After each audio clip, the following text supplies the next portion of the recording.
Good morning and welcome to the Future You panel discussion.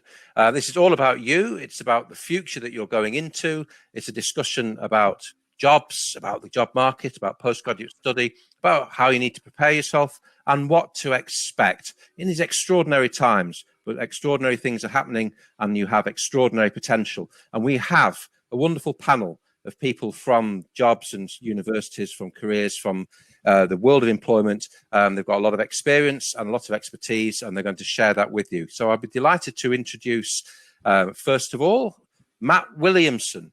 Matt is the head of university recruitment at Teach First. We also have Louise Mitchell, who is senior talent acquisition lead at JISC. We have also Ben McGee, postgraduate recruitment officer from the University of Salford, and Ashley Heaver, who is Director for Talent Acquisition at Enterprise Rent-A-Car. So welcome all of you to this discussion, and we're going to dive straight in with our first question, which you'll all have an opportunity to answer and come back on. And this one is about recruitment diversity, which is obviously such a big topic for recruiters and a big concern and issue for students, and one of the most important issues of our time, really. So how do you, in your individual organisations, how do you ensure that your recruitment is representative of the diversity of the student population? And I'm going to put Matt Williamson on the spot there first, Matt. Yeah, no problem. Hi, everyone. Really nice to be here. So Teach First is an education charity, and we essentially recruit graduates to go into classrooms and teach in low-income communities. And diversity for us is absolutely at the heart of everything that we do. It's really important to us to have people at the front of the classroom who are representative of the pupils in that classroom through all characteristics. What I would say here is that this is such a hot topic for every graduate recruiter. You know, if you would speak to any graduate recruiter today, they would tell you that it's sort of front and center of their strategy. And there is no sort of one thing that we do that defines our strategy. I would really sum it up as the sum of lots of different parts, really. So for us, it's all about looking at where we promote our program in terms of the range of universities that we go to. We actually recruit from 110 universities, which we're really proud of, and really making sure that our materials are accessible to all, and that the campaign reflects who we're looking for our cohort. The other thing to sort of pinpoint, and I guess this is something that different graduate employers do to different extents, is our selection process.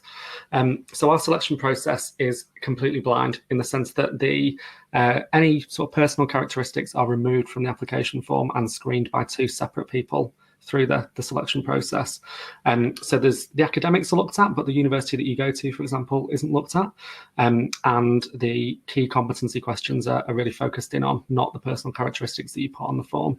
And we also have something called, we don't have an assessment centre, we have what we call a development centre.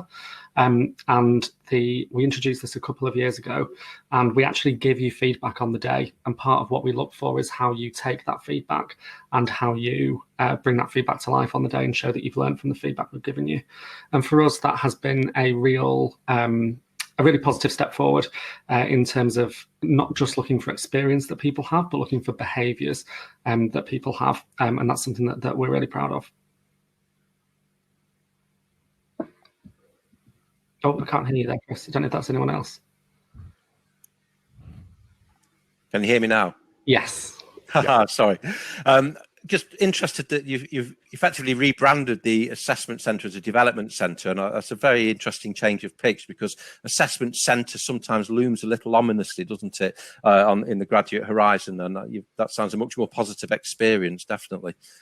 Yeah, it's framed as a selection day at our development centre, so obviously there is a selection element to it. People unfortunately are still unsuccessful at it, but it's framed in that way, and I do think that helps people to bring their best potential on the day.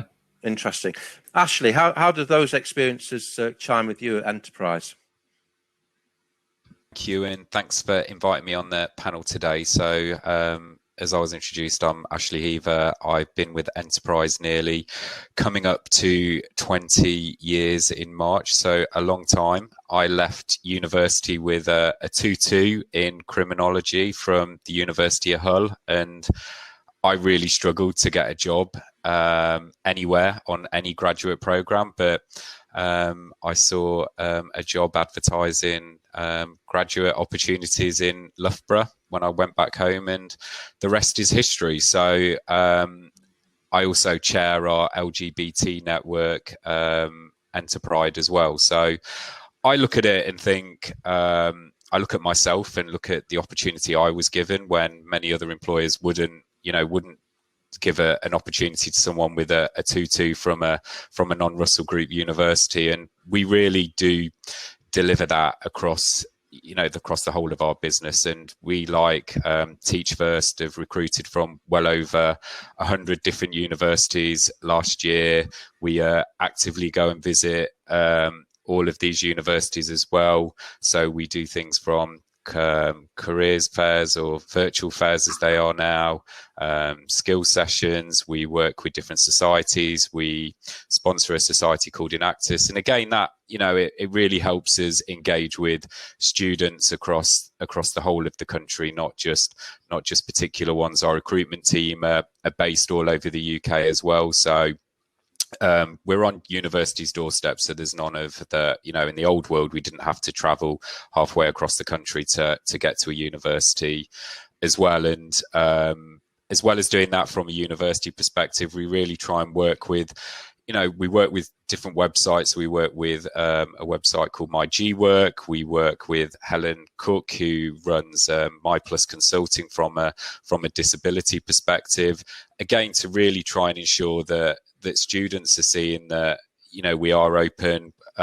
We do encourage applications from all candidates, and we really want our business to be reflective of the communities in which we operate, and that's why it's really important that we work closely with those local universities, with colleges and schools in those local areas as well. And we do a lot of work and try and really have our employees tell their story across our social networks, where we promote this through Facebook, Instagram, LinkedIn, Twitter, and really hearing from our employees about what it's like to work at Enterprise, and ensure that there's role models at all levels of the business, not just from leadership, but if you're a graduate coming into the business, you want to see someone that's maybe been there a year, who has a disability, and go, actually, you can be successful at Enterprise. It doesn't matter what background you've come from. So, like you said earlier, every employer is really looking at what they're doing around diversity, and it's important when you're looking to attract, but you've also got to be able to deliver that as well when you are an employee in the business. And we do a lot of work around that as well, from the networks we have, from our Enterprise to our Women in Leadership. And so that's a little bit about what we do. Thanks, Ashley. That's fascinating. And both Teach First and Enterprise, obviously major graduate brands, and JISC is perhaps, Louise, an emerging graduate brand, and I'm sure all of these principles and pillars are very important here too, aren't they? Absolutely. JISC is new to the graduate market. Roles before that have been functional roles where we've brought on graduates early on, but next year is going to be our first rotational program, where we're having a number of graduates come in and rotate throughout the business, doing different roles and gaining different experience. So new to us, but diversity and inclusion certainly isn't. It's one of our guiding principles as an organisation. So it's really key to us that we get this right with our graduate program. And some of the things we do, the guys have talked about they're doing, and we'll be doing a lot of that as well. But I guess for us, one of the key things we focus on is broadening our horizons as much as possible when it comes to attracting the most diverse range of candidates we possibly can. And some of the things we do, for example, and again, not just in graduates, but across all of our recruitment, is the way we word our adverts. We don't ever say to people, you've got to tick all the boxes. We recognise that the perfect candidate doesn't exist. We're not going to get someone who can come in and do exactly everything that we want them to do from the day they start.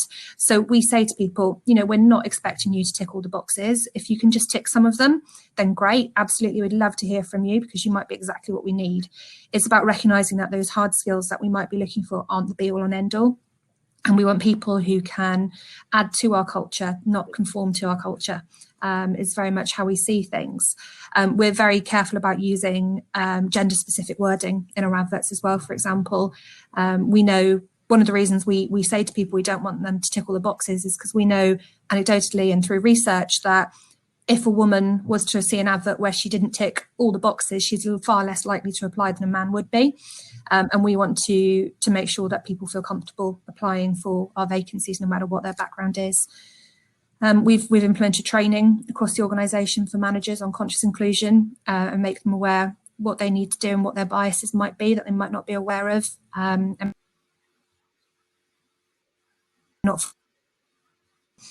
we also focus very much on looking at our assessment centres, which we do call assessment centres, although I love the idea of the development centre now I've heard it.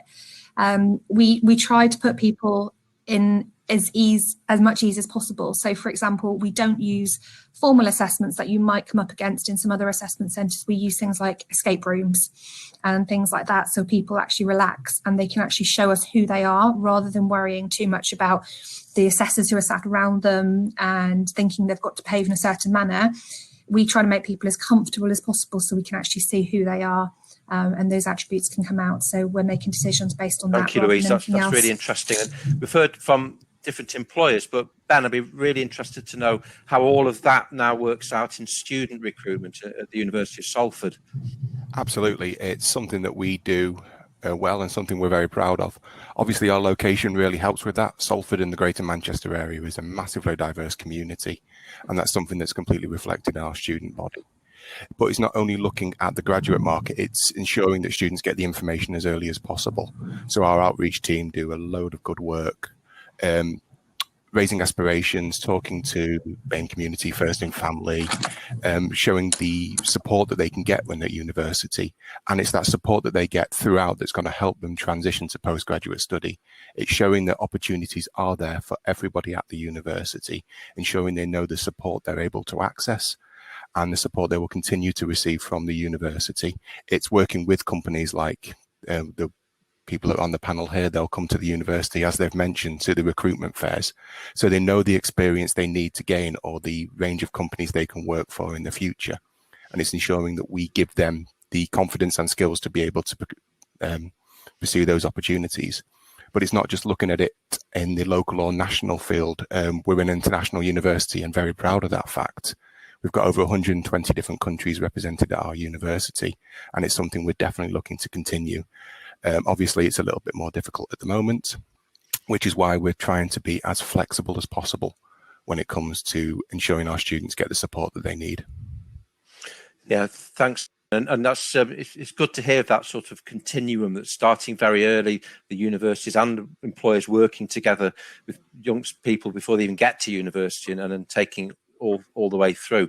But of course, all of that is wonderful, but we're talking about a very different year at the moment, aren't we, and a very different time. And one of the questions that comes up again and again from students when we talk to them and graduates is, are they looked at differently because they have had such a unique experience? And I think that's right to say, isn't it? There has never been a year like it for the student and graduate experience.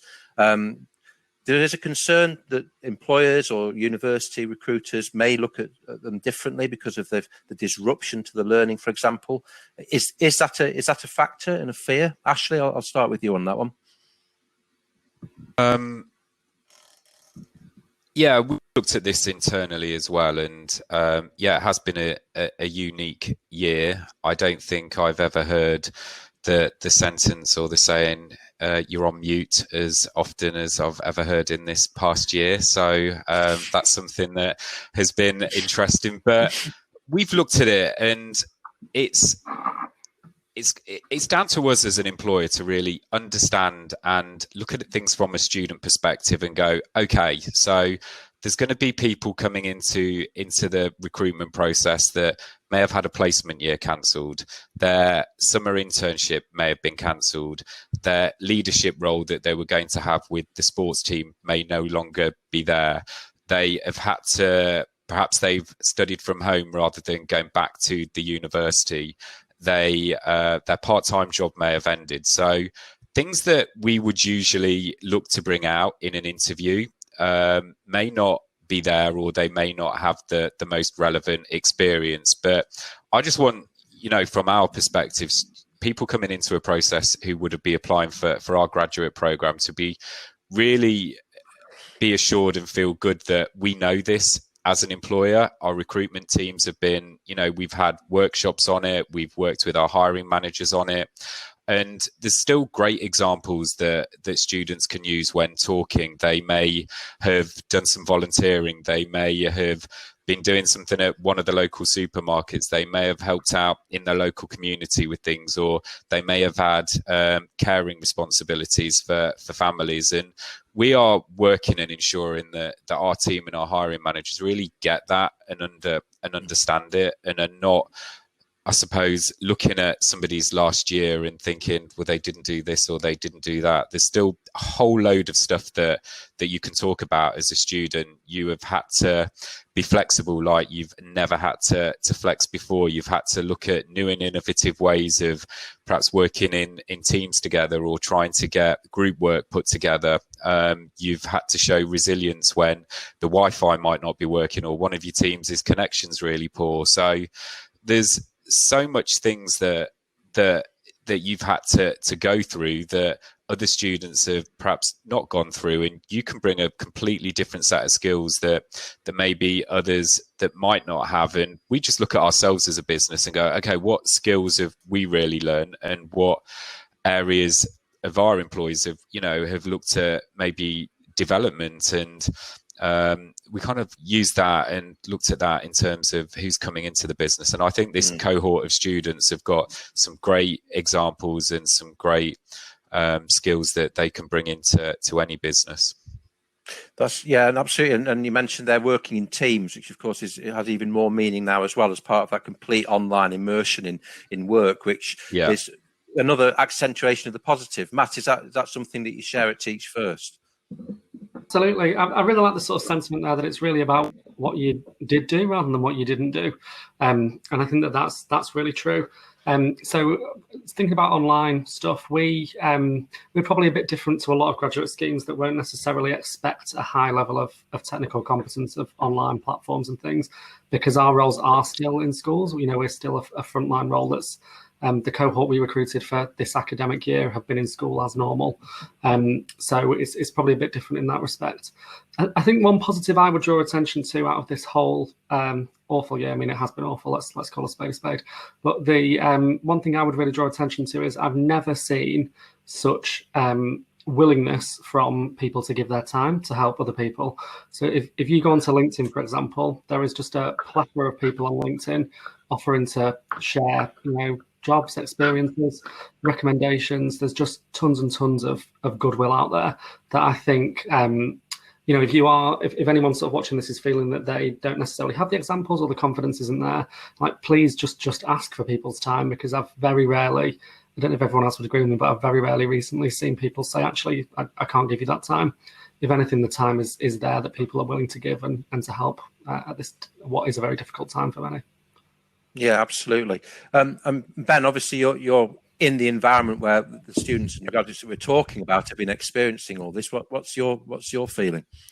It's just showing how resilient students really are. We're extremely proud of the way our cohort adapted to very short notice, everything moving to an online platform last year. This year we have moved back towards more of a blended approach, with larger lectures going virtual, but other opportunities still being there to students to get that practical experience they do need for the workplace.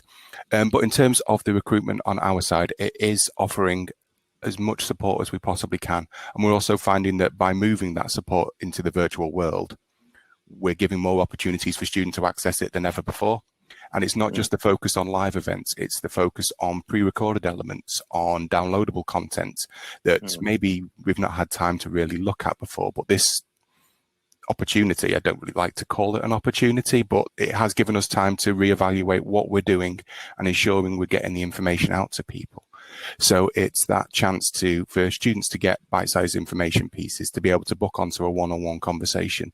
No matter where they are in the world, they will get the information they need about the opportunities available to them. And it's also ensuring our students know that the support that we give them is continuing as well.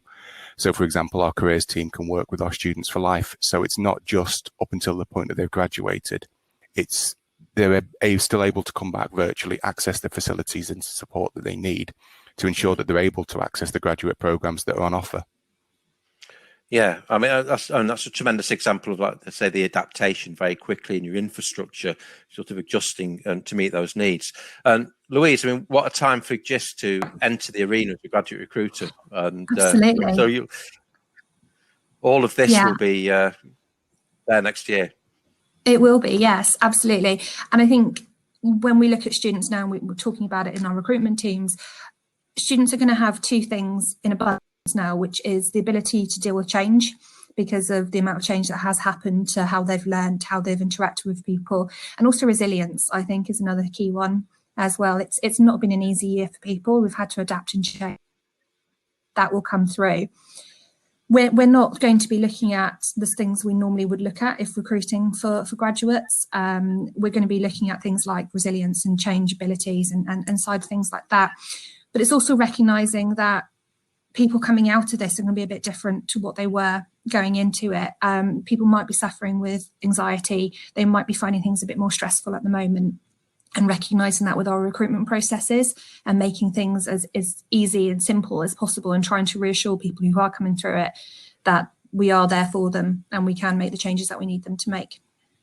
Yeah, absolutely. And it sort of touches also on the way that we go about recruiting. And Ben was mentioning the traditional, what might call the traditional world of graduate recruitment that Teach First and Enterprise were involved in for so many years, was fundamentally about going on campus, and it had that human touch. And of course, all of that has gone. But I'd be very interested to get your thoughts on what place you see for that kind of recruitment practice in the light of everything that's changed this year. Matt, what do you think Teach First are likely to be doing 6 months from now, if it's possible to say that?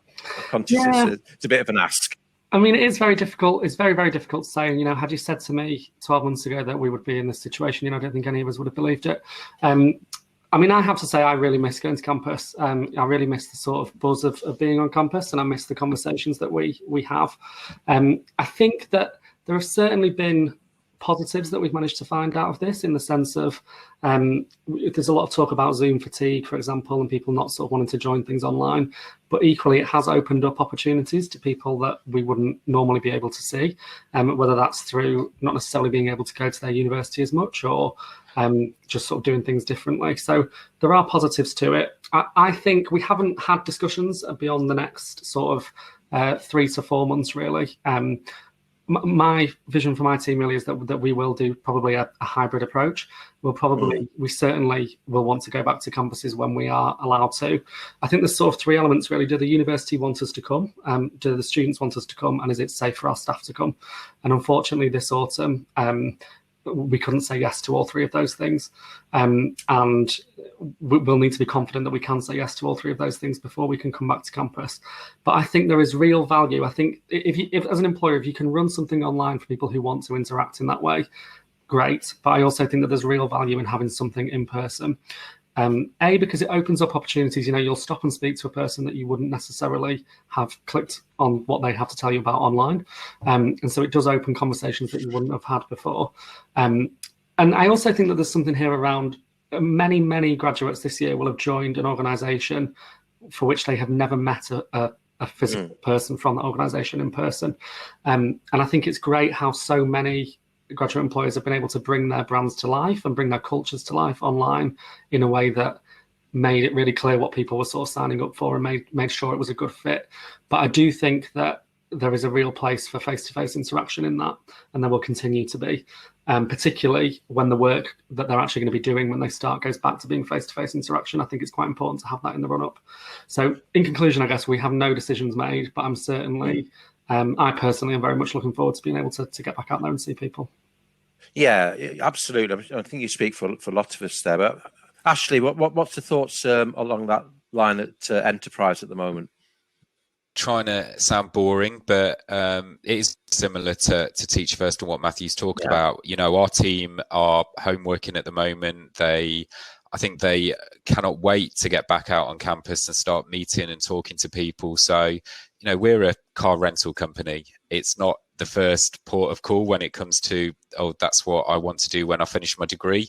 The face-to-face interaction, and when we're at a careers fair, personally, people, you know, that's when our people can really talk about the career opportunities and the promotions and the diversity initiatives that we do, and show the passion for what it's like for working at the company. And that's something that we have had challenges trying to convert that online.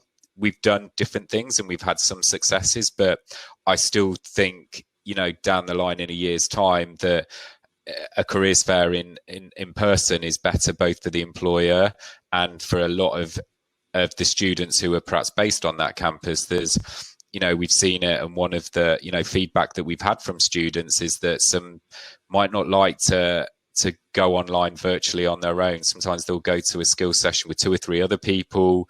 It helps from a confidence perspective, and they might feel more likely to go to something with a couple of other friends or people from their course rather than going on their own. So there's pros and cons to all of that as well. And but there's definitely been some great things that come out of this. We've seen universities doing, you know, combined and joint events together, bringing 7 or 8 universities where they can reach everybody virtually online. We're looking at doing an International Women's Week event, International Women's Day event across the week, with bringing in different universities across the country, so that it opens up the opportunity to more students by doing it virtually, rather than saying, okay, we're just going to do this with Salford. That, you know, students at Portsmouth may not get that opportunity to see that. So there's definitely been some really good pluses to the virtual, and we've been able to pull on people from our business a lot easier to get involved and really tell, you know, from a leadership perspective, what it's like to work at Enterprise. So there's been some great stuff that's come out of it, but I certainly do think it's, you know, it's difficult to replace that coffee, or, you know, where you're having a chat with a student, or you are, you know, working with them on a project, or going and working in an academic situation, or, you know, going there to support one of the student teams and giving your perspective on different things. I think that can be tough to replace, but it's certainly, again, I think there'll be a hybrid from us down the line, but who knows what it looks like. You know, it goes back to Matthew's point. Do the uni want us? Do the students still want to see us? And are employees safe to be there as well? So, but yeah, I would say that our people are desperate to get back out on campus. Yeah. Yeah. Ben, they're desperate to get out on campus, Ben. So what universities are obviously... You need to let us in, Ben.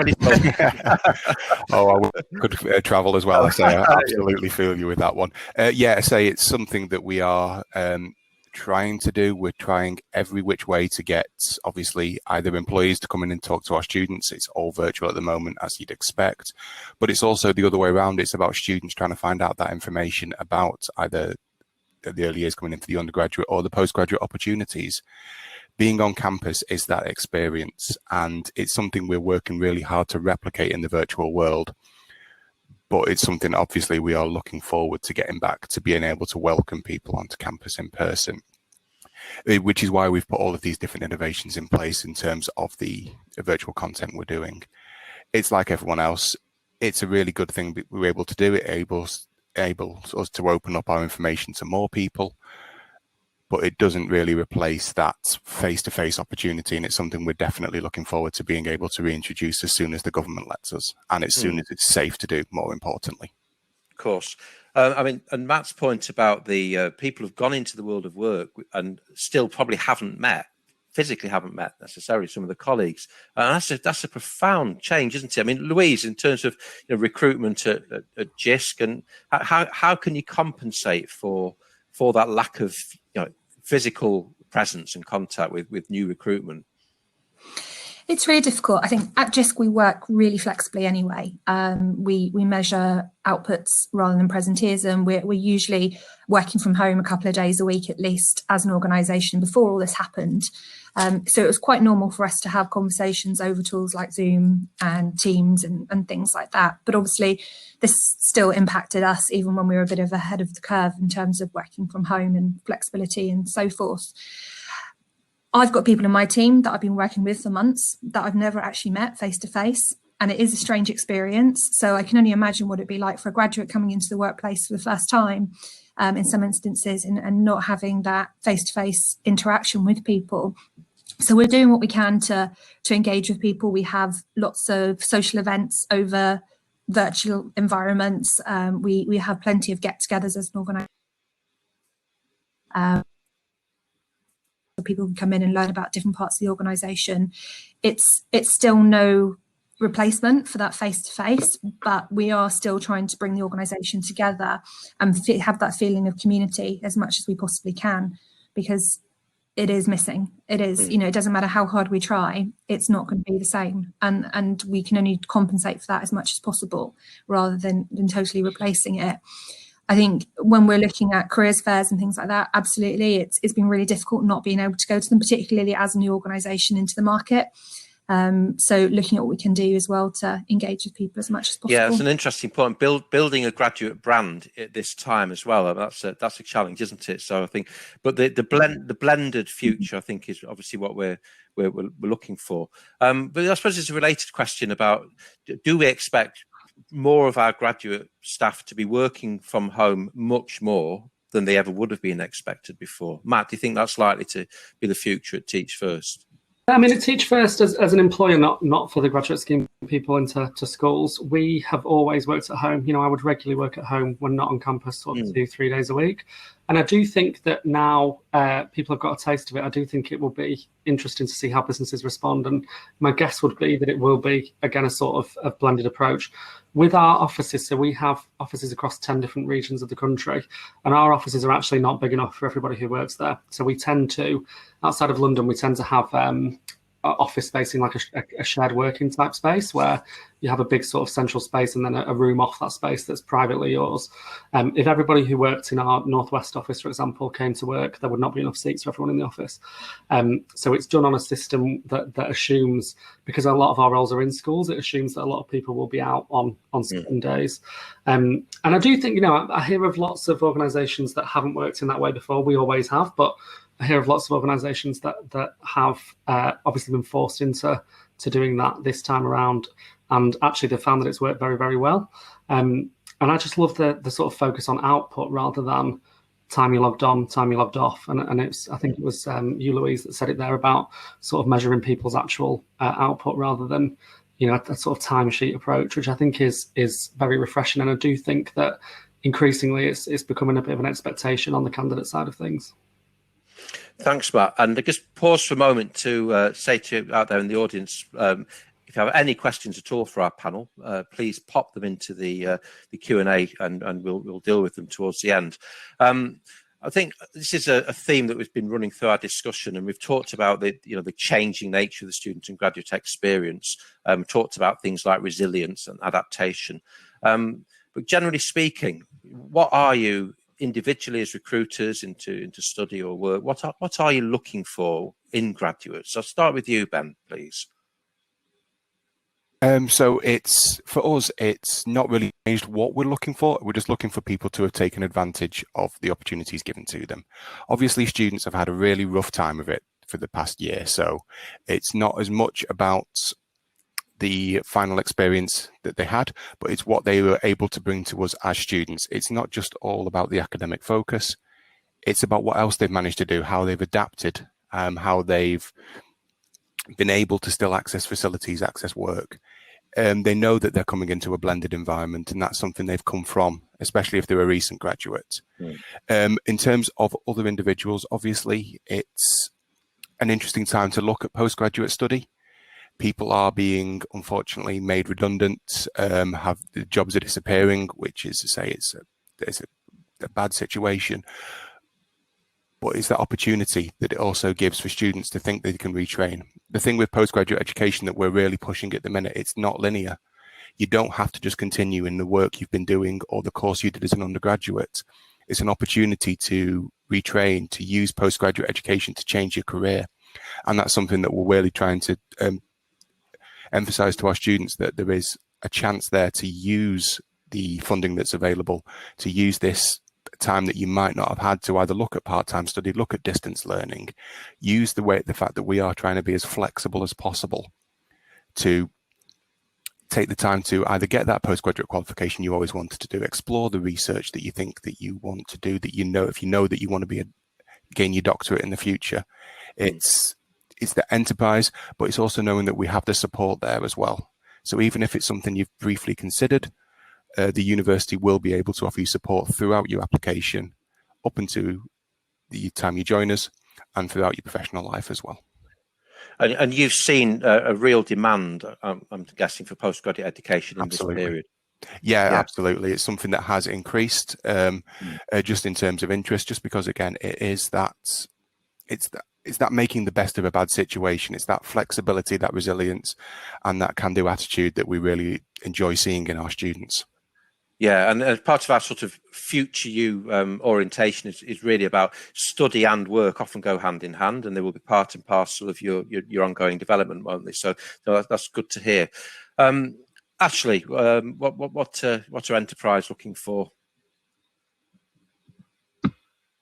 We're not looking for anything different now to what we were looking for in terms of competencies and what we expect from an employee joining us. So again, quite similar to Teach First, our branches were open during the pandemic. We did a lot of work supporting local government, the NHS. So we were still open, and we needed our employees. Our employees were amazing, and some of the things that they've done over these past few months have been brilliant to support their local community. And our head office is, they were slightly different. They have been closed, and we, down in the future will be probably a hybrid model as well, going back to your previous question. But we're not looking for really anything different in our employees that come in. It's about having that wanting and enjoying working with customers, enjoying working in a team, wanting to make a real difference, being able to show that resilience when things might not be going perfectly well for you, and it's about how you bounce back from that and how you come back. And not a massive amount that's really changed. And we have been a bit behind the curve with our jobs this year. Our business, we were hit, our sector was hit quite hard from, through the pandemic, but really excited and really pleased that we're opening up our placement jobs and graduate jobs for next year. They're going to be out this week. So it's great to see that we've got these opportunities coming out, and, the business has bounced back so well from a challenging few months. That's brilliant to hear, because we know how hard that sector was hit. So that's really encouraging, and I think things are starting to open up in people's minds, which is really, really good. Yeah. Louise, I wouldn't expect you to disagree with any of those, but in terms of when we set out your stall for what JISC are looking for, I suppose let's think about the sort of skills and the technical sort of stuff that you would look for in a graduate, apart from all the great qualities. Yeah, I think it's really difficult to answer that, because it depends very much on the vacancies that we've got. Even when we're looking for technical roles, we don't necessarily expect people to have a technical background. We are very, very focused on recruiting the people who are better organisation than those who can come in and maybe hit the ground running and get on with things. We're looking for problem solvers, for people who work well as a team. We're looking for people who can be flexible in their approach and cope with change and that sort of thing. Because if there is one thing I'd say about JISC, is there's a lot of change happening all the time. We're not necessarily looking for the same type of person every time either. We like to see difference in what we do. We really do recognise that the more sort of diverse the minds around the table, the better the solution or the product or the service that we come out with. So it's about people who stand out as individuals, who have those attributes that we're looking for and can really add something to JISC that we we need. Matt, does that sound like an ideal Teach First candidate as well? Yeah, absolutely. I think the one thing I would add, I would agree with everything that's been said. The one thing I would add is this might sound very, very basic, but the whenever there is sort of an economic downturn, applications for everything that's open tend to go up as people sort of apply for multiple things at once. I would say, I guess my advice would be to just really do your homework on what it is that you're applying for. I don't think any recruiter wants to receive a generic application ever, really. And particularly when you get through to an assessment stage, there will be there's certainly an expectation on our side that you're able to articulate why you want to join this particular program and why you want to do this particular kind of work, which I know sounds very, very basic, but I think sometimes when the attitude of when the mindset of sort of being a bit panicked about outcomes and things and what you're sort of going to do next sets in, it can be quite easy to just fire a load of things off. And I really do think that is a sort of not the right approach, really. No, that's great advice. It's one of those back to basics that needs reiterating. And Ben, if you were confronting your student self right now, what great advice would you impart to them? I'd say not to put too much pressure on yourself. It's something that I did. I didn't, as one of my colleagues said, I didn't have a graduate role lined up when I graduated. I had to go and find any job that I could. But the graduate role was there. It took a couple of months for it to become available. It wasn't exactly where I was planning to be, but I ended up working in theatre, which I absolutely loved. And it was, again, wasn't what I was expecting. I started as a chemist, I finished as an archaeologist, and I ended up working in the theatre. So every route is not the same. Don't put the pressure on yourself. Believe in yourself. Make sure you've got everything organised. When you're applying, as was mentioned previously, make sure you're doing that really good bespoke application, and it will happen for you. You just got to believe it. No, that's great. I mean, there is no one single route in, is there? And Ashley, how about yourself? You touched on your graduation experience earlier on. So what would you say to yourself going back? My future self would be, if you are listening to this or on this, watching this live now, then you've got 5 people on this call who you can easily connect with on LinkedIn. You can start that networking opportunity. As Matthew said, you look at LinkedIn, I agree 100%. Everybody is trying to support other people on there. Everybody's being nice. And, I had someone connect with me who met me 6 months ago at an event I did in, longer than that, I think it was just before lockdown, February, in Holland, who said, "You won't remember me, but," and connected on LinkedIn. And then we've started conversations, and we're now working towards finding them an opportunity. So you've got 5 people connect with us and make the most of that opportunity. Great advice. Make the most of all of that. Louise? I think my word, think a little bit differently to what you're thinking right now. I think when I look at my friends who graduated at the same time as me, very few of them are actually doing what they thought they would do when they grew up, as the phrase goes. So think a little bit more creatively, think flexibly. Just because it's not the obvious choice doesn't mean you wouldn't be great at it and you wouldn't enjoy it. So think more widely. And I would say, just to add to the LinkedIn piece, is when you are connecting with people, don't just click connect. Put something in there about you that you might, and explain why you want to connect with that person. You'll get much better responses. Great. Yeah, totally agree with that. And Matt, the last word is with you. I agree completely with that. I would also say that there is just this sort of a mindset that you need to get into, that what you think you probably want to do isn't necessarily immediately going to happen. It might do, and it absolutely continue to try to reach it. But I mean, I stood in an officer election at university, and I had no backup plan. I lost the election, and I remember the night of the election, I was absolutely heartbroken. And a couple of hours later, I felt better. A couple of days later, I felt even better. And then it's about that backup plan. Absolutely fun. Totally agree with that. It's serendipity, and the future is you and the future is yours. And we have 10 seconds left to go. And I'd like to say thank you to Matt, to Louise, to Ashley, and to Ben, and most of all to all of you watching. Enjoy the rest of the day, and good luck with all your career ventures.